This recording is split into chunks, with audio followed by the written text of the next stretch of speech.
Welcome to UGCE PG Pathshala. Myself Dr. Abhay Krishnan Singh, Assistant Professor PG Department of Geography, Ranchi College, Ranchi University. We will speak on postmodernism in geography, which is part of paper Geographical Thought. In this module, following are the learned objectives. Shall discuss postmodernism, trying to clear the ambiguity. Is it a departure from one of the manifestation of modernism? Style and characteristic of postmodern architecture.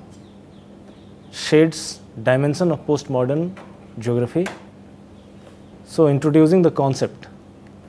According to the Oxford Dictionary of Geography, postmodernism is a philosophical stance which claims that it is impossible to take grand statements, meta-narratives about the structure of the society or about historic causation, because everything we perceive, express and interpret is influenced by our gender, class and culture, and no one interpretation is superior. The postmodernism is neither a canon of writer nor a body of criticism, though it is often applied to literature of the last 20 years.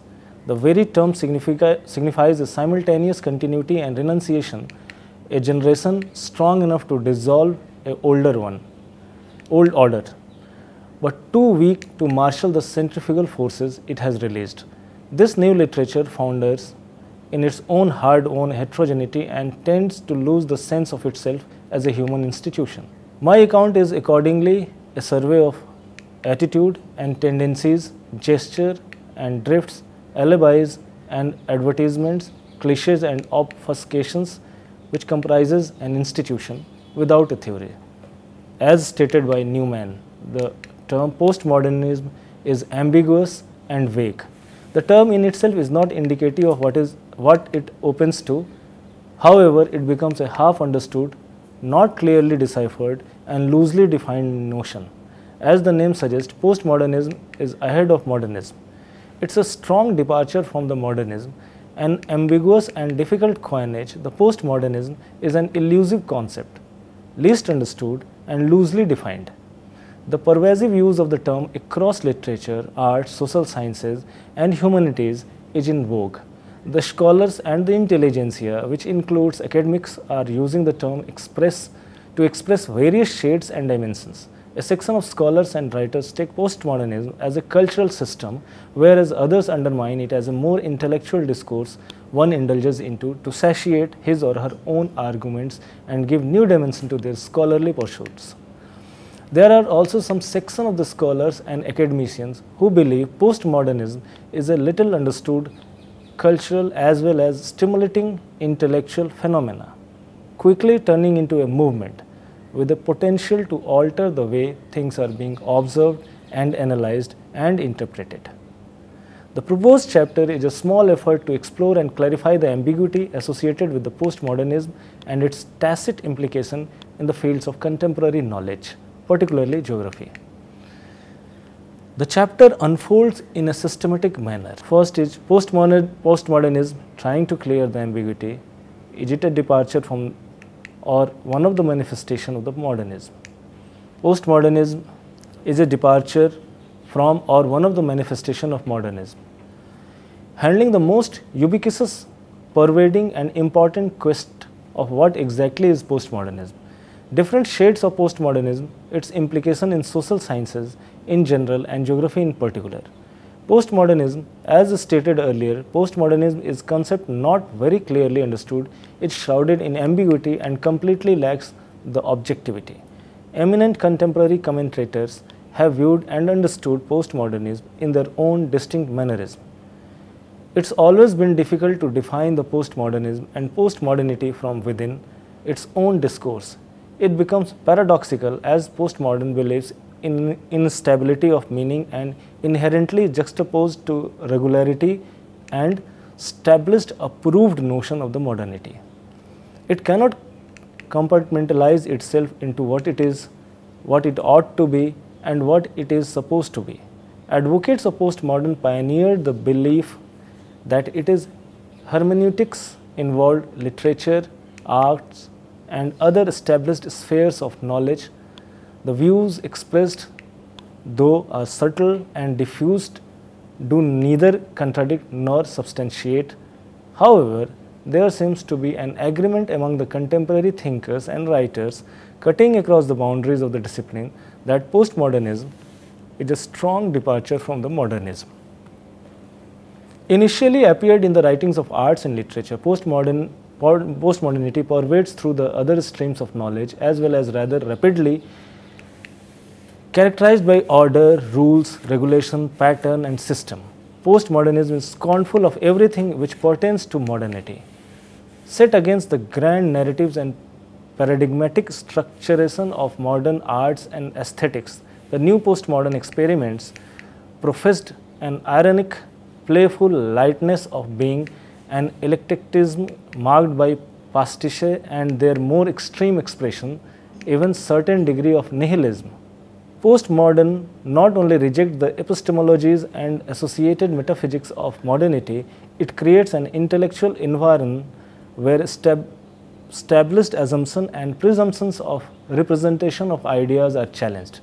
The frowning upon of modern ideas of order and established notions to point of completely negating and discarding with nihilism, advocates of postmodern belief summarize its basic tenets. Postmodernism not only opposes modernity but anything associated with it. The institution, the ideas, the schematic order and perhaps the mindset itself. The peculiarity about the postmodernism is that it believes in shattering the older notion and order, however, fails to provide for new. Deconstruction became the central or focal theme of the current postmodernism, whose origin can be traced during the 1960s as a revolt to the modernism.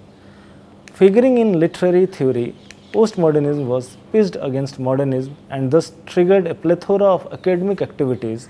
All the arguments for the postmodernism as a new era or epoch marshaled along with the notion of deconstruction, which Norris in 1982 lucidly exhorts. Deconstruction is avowedly post-structuralist. In its refusal to accept the idea of structure as in any sense given or objectively there in text. Above all, it questions the assumption that structures of meaning correspond to some deep-laid mental set or pattern of mind which determines the limit of intelligibility. Deconstruction shuns any presumed or taken for granted notion of communication among mind, meaning and concept of method. Though deconstruction critics such as Derrida and Deman talked about the writing which according to them with its own dialectic blindness and insight precedes all the categories that conventional wisdom tries to impose upon, have focused on deconstruction as a hermeneutic device gels well with the grasping the intricacies attached with the postmodernism. Deconstruction as a potent ideological base, a precursor to the postmodernism, nevertheless came as a long way in breaking the shackles of norms, values, mindset and modern episteme, created a chasm between what shouldn't and what should be. The biggest challenge was to reconstruct the edifice of modernism, severely challenged and hence obfuscating the clear vision, giving rise to ambiguous and complex melange of commingling. Postmodernism is a leap from modernism, yet completely unaware and unclear toward what at least its proponents and advocates make us believe. Certainly this gives rise to some valid skepticism in various academic circles, whether it's a real departure from modernity or one of the many manifestations of modernism itself, is intellectually stirring the academic across the disciplines. Proponents of postmodernism continually seek out new ideas to replace currently held orthodoxy. The proponents of philosophically stronger version of postmodernism maintain that they do not intend to replace any current orthodoxy, but instead wish to destabilize the modernist progression from one orthodoxy to another. Destabilizing an established and patterned paradigmatic shift of progression of the orthodoxy in a cultural system and social understanding ensemble in the epistemology of a particular historical period, sans alternative perspectives is one argument pitched strongly against the postmodernism. Some salient characteristic of postmodernism. First characteristic is Postmodernism, sometimes interchangeably yet erroneously taken as post-structuralism, as proposed by Jacques Derrida, summarily rejects and denounces rationality of human beings and their actions, a central and a favorite disposition of modern period.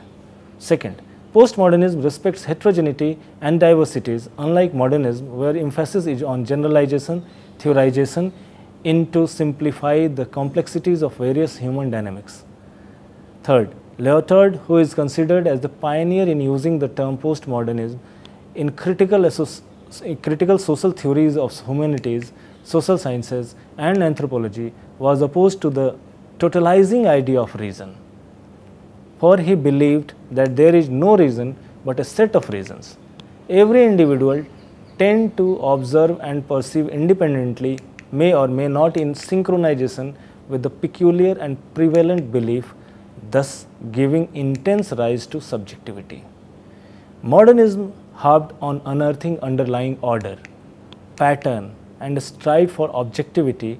However, postmodernism, on the other hand, believed in subjectivity and thus did not look for order and hence rejected meta-narratives in totality. Postmodernism shuns the postulation of theories and laws or meta-narratives like Marxism. Instead, it insists particularity and plurality of knowledge. It believes that there could be many competing discourse attached to any aspect of social theory topic and none of which could be more correct than the other. Hence, no one explanation or prior basis to decide what is true. Next section is style and characteristic of postmodern architecture. The term postmodernism is taken as an architectural departure from the modern style. The spatial expression has again taken a center stage in the architectural design in postmodernism. The postmodern as a style is very well reflected in the architectural designs.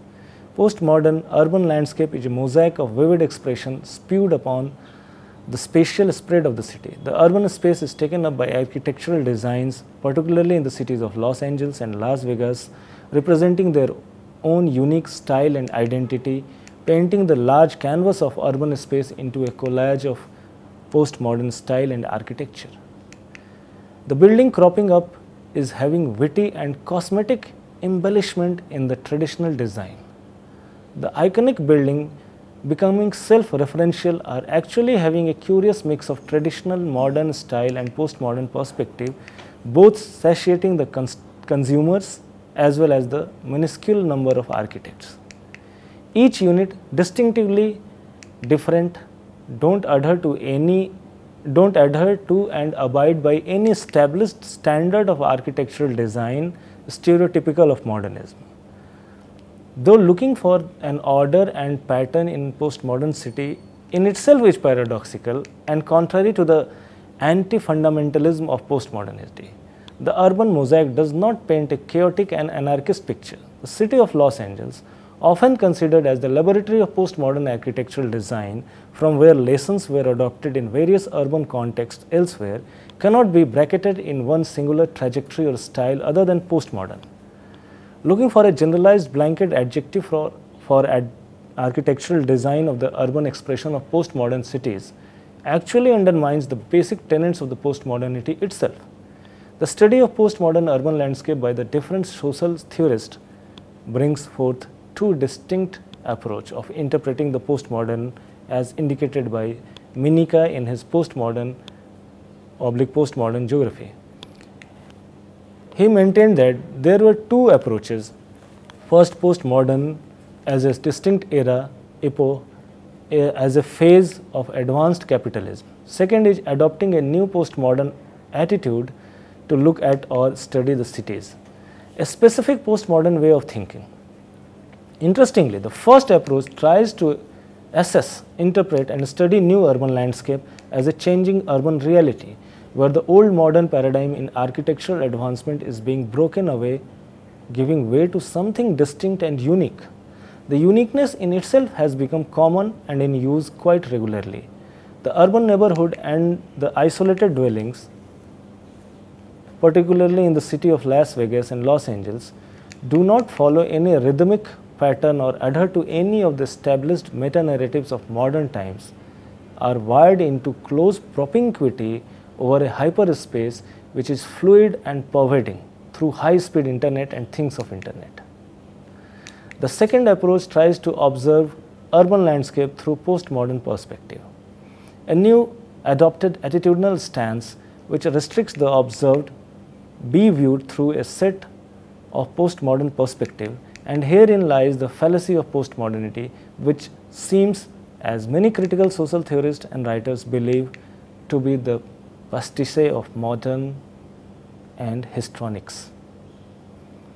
Minka very succinctly puts, within inverted comma, postmodern urbanism can thus be interpreted as the emergence of new forms of urban development, new urban spaces, as well as a new lens, a new logic within which to interpret the urban.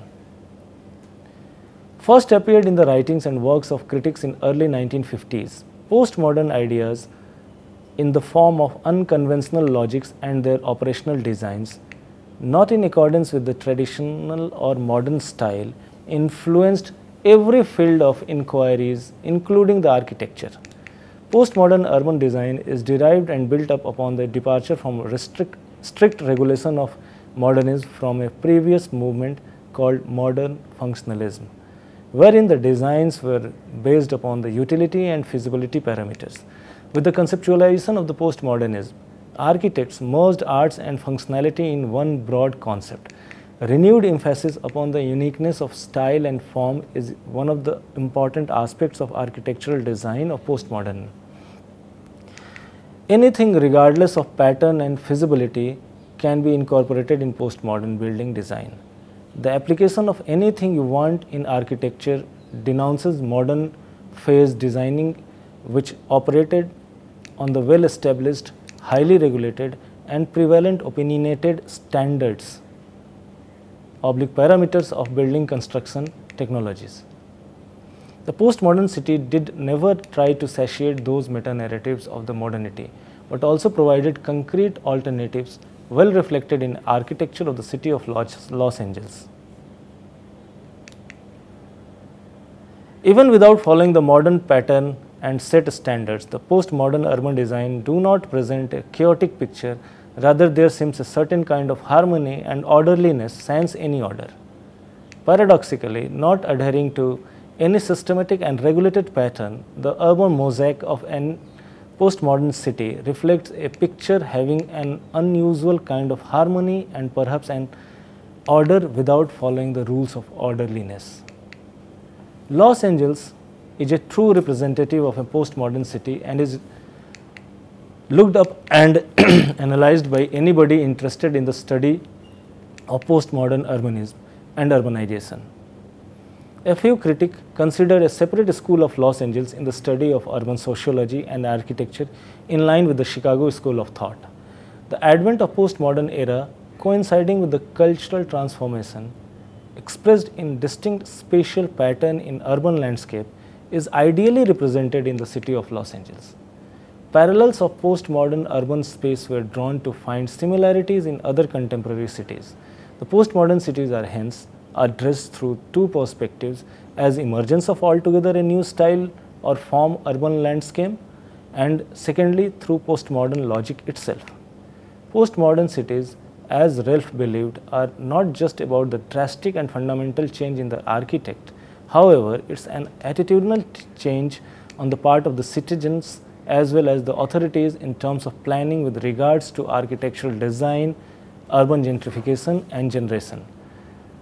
Preservation of cultural heritage along with monuments also constitute an integral part of urban designing of postmodern era. Furthering the same line of argument, as of Ralph Michael Sorkin 1992, picking up the incongruities or say the fragments declares the demise of traditional old modern cities, characterized by well-planned and chalked out urban design of neighborhood, strong network of lines of communications, etc. The emergence of postmodern city, wired into close propinquity in cyberspace through high-speed internet, where spaces fudge and demarcation between private and public place is blurred.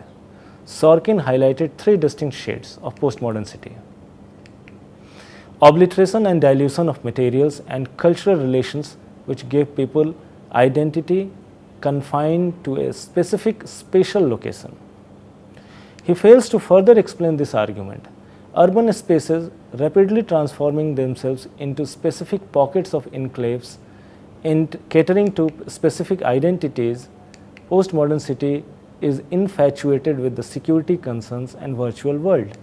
Internet and things of internet have strong influence on everyday lives in the postmodern city. Therefore, Sorkin's idea of postmodern city not only celebrates the departure from modernism, it is nonetheless segregated and sequestered into spaces, superficially public but inherently having specific theme-based identities. Coming to the next section, shades of postmodernism. As Michael J. Deere analyzed three distinct meanings of contemporary postmodernism, the style, method and postmodernism as an epoch. A significant amount of ambiguity and haze surrounding the postmodernism is also because the use of implication of all three shades of postmodernism simultaneously in the contemporary writings. The birth of the current postmodern occurred in the mid-1960s in literary theory. The revolt against modernism sparked a proliferation of activity including structuralism and mystique of postmodernism. To quote Berman, 1982.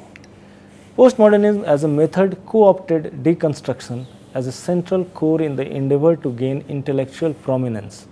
Deconstruction, as propounded by Derrida and others, became the spearhead in the intellectual movement marked as a revolt against the modernism. However, the greatest difficulty with the idea of post-structuralism deconstruction was that of reconstruction. The nihilistic approach with utter disdain for and diabolic renunciation of metaphysics and grand explanation of modernism without actually offering the alternatives left the critical social theorist in a fix. The works of post-structuralist, post-Marxist thinkers and writers actually became the precursor for the advent of postmodernism. Postmodernity as a method gained further prominence, particularly in geography, post-1980s. Postmodernism as an intellectual movement. Implications of whose is widely explored by the scholars across in their own respective disciplines are not unanimous in tracing its chronological origin.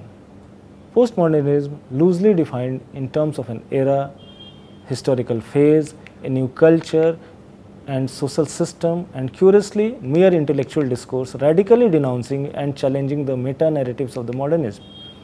Some social theorists trace the origin of postmodernism way back in the works of Hegel, nihilism of Nietzsche, where the social scientists like Habermas believed that period of modernism which started off as the consequence of Enlightenment project of the 18th century and therefore present in the advanced stage of modernism. Postmodernism is still not on the anvil. Lyotard believed that the postmodernism is actually the nascent stage of modernism, leading to a celebrated debate of Habermas and Lyotard, leading to a new and valid skepticism whether postmodernism is an actual departure from modernism or it's an extended or just one of the many manifestations of modernism itself. The debate continued for long and set paving a stone in order to clear the ambiguity associated with postmodernism as an intellectual movement where different sets of interpretation are in vogue.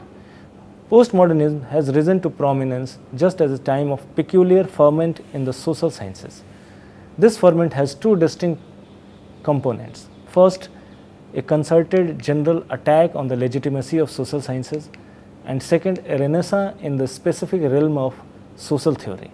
In the social sciences in general, the pervasive atmosphere of economic crisis and cutbacks has unleashed a new conservatism in the academia, as Deere believed. This triggered a pruning and downsizing the tertiary and higher education system in many countries. The hunt for job-oriented, market-dictated education system hurt the social sciences the most, which were not oriented to directly impart career building or job securing education to its graduates. Hence, they felt the heat as they found themselves in a tight corner. The defensive posture or defensive mechanism adopted by these social sciences disciplines created very interesting and curious impact. The protectionist barriers not only tried to recover the traditional core of the discipline but also gravitated toward the center to immune the discipline from being attacked from the outside. Such kind of effort, intellectual and academic maneuvers along with convergent or centripetal forces also unleashed centrifugal or divergent forces, origin of the both being the same source of philosophical conservatism. The conservative converging forces sought to protect and keep intact the basic core of the discipline, riding on the centrifugal and divergent waves, and owing to self-created doubt, a section of proponents of the practitioners of the discipline advocated for creating a sub-discipline special interest group or turn to other related fields of knowledge for recognition and approval. In such tumultuous academic environment, the disciplinary course or central ideas tend to dilute. In contrast to the social sciences, the specific realm of social theory has gained intellectual and academic prominence, simultaneously undergoing significant and substantial shift in its discourse. Many practitioners across the several disciplines now believe that their core concern lies in the structure and evolution of the society over time and space. This movement may have special prominence in human geography and history, the two disciplines with special claims to space and time. But it also strongly rooted in sociology, some other social sciences, and to a lesser extent in the humanities and some natural sciences. The various fields of knowledge, including the literary criticism as well as social sciences in the last few decades, particularly post-1960s, have witnessed an unprecedented and significant innovative and critical shift in the intellectual discourse. These subtle changes in the perspectives, coupled with pronounced renunciation of the meta-narratives of the modernity, mark a certain departure in the specific realms of social critical theory as well as in conventional disciplines ushered in epoch of postmodernism. However, the loss of confidence in comprehensive theoretical frameworks challenging the rationality, the essential indispensable platform of the foundation of modernity, is most important intellectual movement of late 20th century, became the precursor of the advent of postmodernism. Like the other disciplines, the human geography also didn't remain unaffected to this intellectual and academically stirring proliferation of postmodernism. Geography, a discipline which focuses on the spatial distribution of phenomena or spatial expressions and their representation on the globe, also found itself opposition to the grand narratives of the very principles upon which the whole edifice of modern episteme and thinking is erected. The core foundation of the modernism were radically questioned, and human geography, with focus on spaces, was not to be left out, and therefore geography is in general also bracketed under anti-foundationalism, an insignia of postmodern era. It would be interesting to note how the geographers respond to the postmodern, post-90s saw distinguished and substantial changes in the subject. These changes were both due to responses to the internal development within the subject as well as due to the challenge thrown to it from the outside of the ambit of the subject.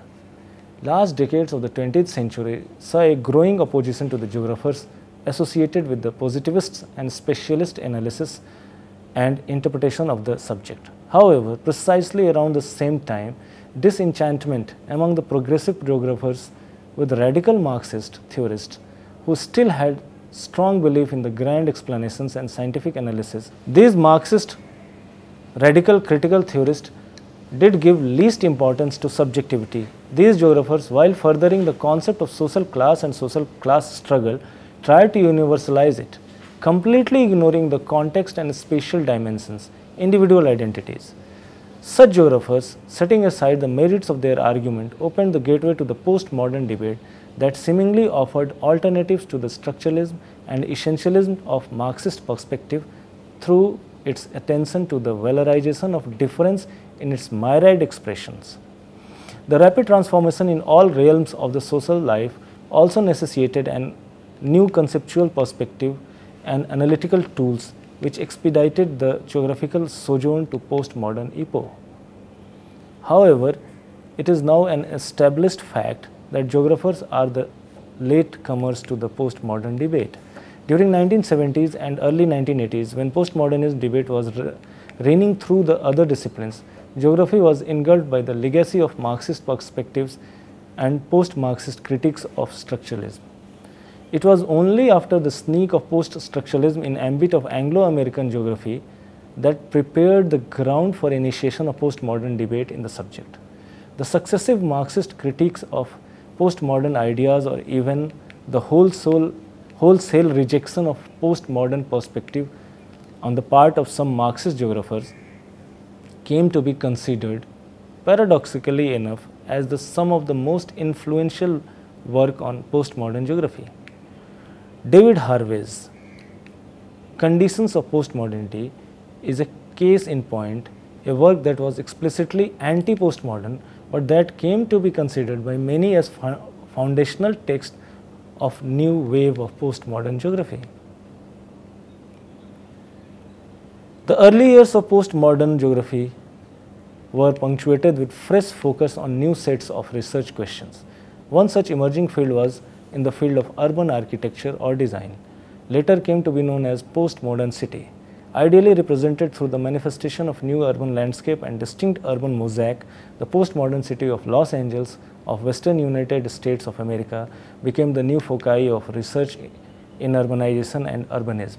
The curious phenomenon is no longer be seen through the perspective of singular logic encompassing one exclusive definition of the city's style. Instead, postmodern urbanism conceived city as a complex set of socio-spatial identity represented through architectural designs in complete departure from the established norms, standards, and engineering technologies represented in the modern and post-structural age.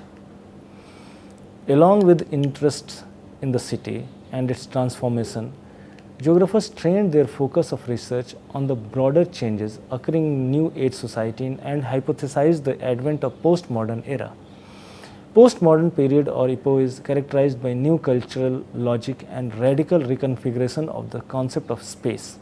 Postmodernity, therefore, as Minka in his postmodernism geography reiterates, is not seen as a singular manifestation, awaiting discovery and description by geographers. It was envisioned rather as a complex of diverse perspective, processes, and objects, a confused and convoluted collage of people and objects, undecipherable with the analytical tools of the past. The role of mass media and representation along with the changing dynamics of consumption were investigated by the New Age geographers. Interestingly, not only the places of consumption as well as the places being consumed, both were among the focal themes of the postmodern geographers. In the context socio-spatial identity of urban landscape, a specific relationship between postmodern style, taste, and urbanism and urbanization were also contemplated about in research article and sporadic unstructured writing by the geographers. It is not that the advent of postmodernism was thoroughly welcomed by open arms by the geographers into their domain of inquiry, but in general to the postmodern turn was accepted with a pinch of salt, where many geographers found its innovation as inspirational and challenging. Postmodernism brought with its number of important consequences for human geographers. In the name of resistance, proponents of postmodernism in geography were scorned off and frowned upon by a small section of post-structuralist Marxist geographers who saw postmodern as a threat and menace to the well-being and identity of the subject itself. Nevertheless, the resistance from certain section of the academia did not deter postmodernity from blossoming and establishing firm roots in the field of geographical inquiry, and subsequently became a disciplinary tradition in the decade that followed. Postmodern geographers, two important moments are recognized in the growth of postmodern geography. roughly divided as one before and after the 1988. This chronological time span divided by 1988 saw publication of a wide range of write-ups pertaining to the postmodernism. The journal Environment and Planning, Society and Space, published first in the year 1983, which gradually became a rallying platform for the postmodernist social critics in geography. Took another 3 years to have first exclusive postmodern theme dedicated write-ups, Postmodern Urban Planning and Los Angeles, Postmodern Specialities by Deer and Soja, respectively contributed a lot in postmodern intellectual discourse. David Harvey's Postmodernism and the American City in Antipode, David Lay's Postmodern Urbanism in Vancouver in Historical Geography, and Deer's Postmodern Challenge, Restructuring of Human Geography in Transaction, and Derek Gregory's Areal Differentiation and Postmodern Geography in Horizons of Human Geography, tried to further establish postmodernism as a tradition of inquiry in geography. The year 1989 could be seen as watershed year in formally establishing the footholds of postmodernism as a method as well as an epoch, for it saw the publication of two seminal works on the theme of postmodernism in geography. First was the Postmodern Geographies by Edward Soja, the book highly influenced by the work of Henri Lefebvre and Foucault. The book, colored by the Marxist ideology, is taken as milestone in journey of postmodernism in geography.